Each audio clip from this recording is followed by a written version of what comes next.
este tema. Pero, Pancho, antes vamos a hablar de la actualidad que tiene que ver con lo que pasó ayer. Efectivamente, rechazo para los dos jueces que proponía el gobierno para la Corte, una larga discusión de 1 año y 3 meses aproximadamente.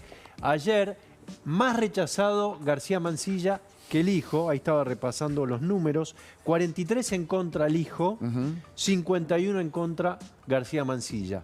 Ahora, Lijo claramente descartado porque no había jurado. García Mansilla, vamos a ver qué es lo que decide él y qué es lo que resuelve la Corte. Él puso en consideración de la Corte su situación. Muy bien, vamos con Hernán Capielo en la redacción del Diario de la Nación. Hernán, ¿cómo te va? Buen día. Ah, está en la universidad, perdón, está en la universidad. Siempre está en la universidad. Todavía no llegó a la redacción, perdón. ¿Qué haces, Hernán? ¿Cómo te va? Te estamos volviendo locos. Bien, bien. Muy bien, en este día hermoso. Bueno, estás por entrar a dar clases, te agradecemos mucho que estés con nosotros para ayudarnos a entender. A ver, ¿qué puedes? Primero, ayúdame a entender qué pasó ayer, cuál de todos los mensajes que andan circulando es el más contundente y qué puede llegar a pasar a partir de hoy. Mira, me parece que lo primero que hay que decir que ayer es que la iniciativa del gobierno terminó derrotada en el Congreso.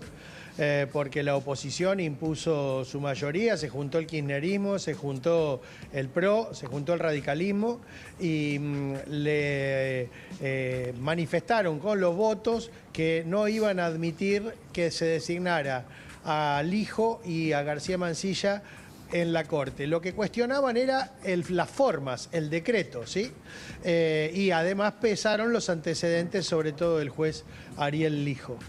Entonces, el juez Ariel Lijo está descartado en cuanto a su posibilidad de ingresar a la Corte y el juez García Mansilla, si bien se trató su pliego y su pliego fue rechazado por el Senado, ya está designado por decreto en comisión durante el resto del año parlamentario. Por eso García Mansilla es juez de la Corte y la Corte le tomó juramento. Es decir que ahora estamos ante la expectativa de saber qué es lo que va a hacer el juez García Mansilla. Si va a seguir en su cargo o si va a dar un paso al costado. El juez García Mansilla hizo saber ayer a través de sus allegados que le iba a pedir a sus colegas de la Corte, a Rosati, a Rosenkrantz y a Lorenzetti, que de algún modo lo validen, que le den una opinión sobre cuál es su estatus legal. Esto es bastante irregular en el sentido de que la Corte no es que emite opiniones, sino que resuelve causas. Y no hay ningún expediente en el cual, por lo menos que esté en este momento en la Corte, tenga que pronunciarse sobre la legalidad o no de la designación de él como juez. Por eso en la Corte hoy estaban debatiendo a ver qué es lo que iban a hacer. Todavía esta nota, digamos, de García Mansilla dirigida a sus colegas no llegó, no circuló. Pero hay unas palabras del juez Lorenzetti esta mañana que pueden dar una pista, por lo menos, de cuál es el sentir de un sector de la Corte, cuando el juez Lorenzetti dijo, bueno, va a ser García Mansilla el que tenga que tomar una decisión. Nosotros no tenemos un instrumento jurídico para poder opinar sobre este asunto. Ok, Hernán, el que sí opinó escenario es Ramos Padilla, opinó de García Mansilla y dijo, usted no tiene que intervenir, por lo menos en 3 meses a usted no le corresponde intervenir. ¿Qué pasa con respecto a eso? Claro, este es lo que complejiza aún más el escenario. Ramos Padilla es un juez de primera instancia, un juez federal de La Plata, y Alejo Ramos Padilla aceptó una medida cautelar y suspendió de algún modo el decreto que lo nombra a García Mansilla como juez de la Corte y le dice que no tiene que firmar sentencias por 3 meses. Además le dio esta orden a él y la notificó a toda la Corte como una especie de garante de que García Mansilla no va a firmar ninguna sentencia.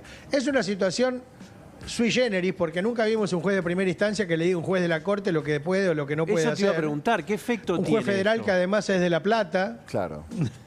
Bueno, es una decisión judicial, inclusive bajo amenaza de las consecuencias penales que puede tener la desobediencia e incluso la aplicación de multas. Sí. Y además con esta idea que te comentaba de que hicieron responsable a toda la Corte. Bueno, ese es otro asunto que va a tener que tomar la decisión García Mansilla de si efectivamente acata esta decisión del juez Alejo Ramos Padilla o no. Hacías referencia recién a declaraciones de Lorenzetti. ¿Podemos escucharlas, por favor?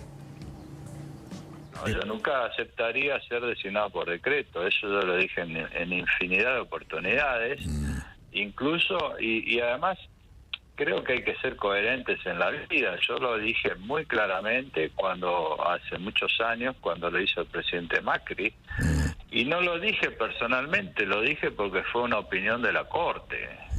En ese momento nosotros le sugerimos que no era conveniente. Bueno, ahora el presidente tomó otra decisión. Y bueno, desde el punto de vista del Poder Ejecutivo es entendible, tomó esa decisión, funcionan las instituciones, el Senado rechaza esa decisión. Yo creo que acá lo que hay que discutir justamente es la cuestión institucional, es decir, Bien, estas son palabras de Lorenzetti hoy temprano a la mañana en Radio Mitre, que es el programa de Eduardo Feynman, charlando con Feynman. Estas precisiones con respecto a, bueno, Lorenzetti dijo, yo nunca aceptaría ser designado por decreto, pero ahora hay que ver las decisiones de García Mansilla sobre qué es lo que tiene que hacer.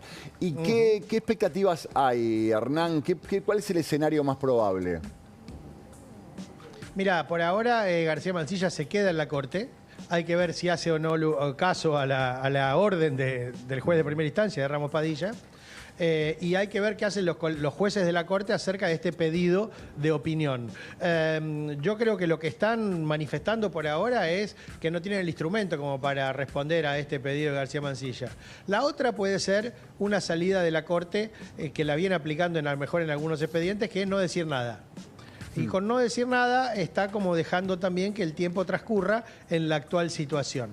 Pasa que ahí también está delicada la situación de García Mansilla en cuanto a que si acepta o no la indicación del juez de primera instancia que le impide dictar sentencias. Claro. En el medio, raro, el caso Vialidad.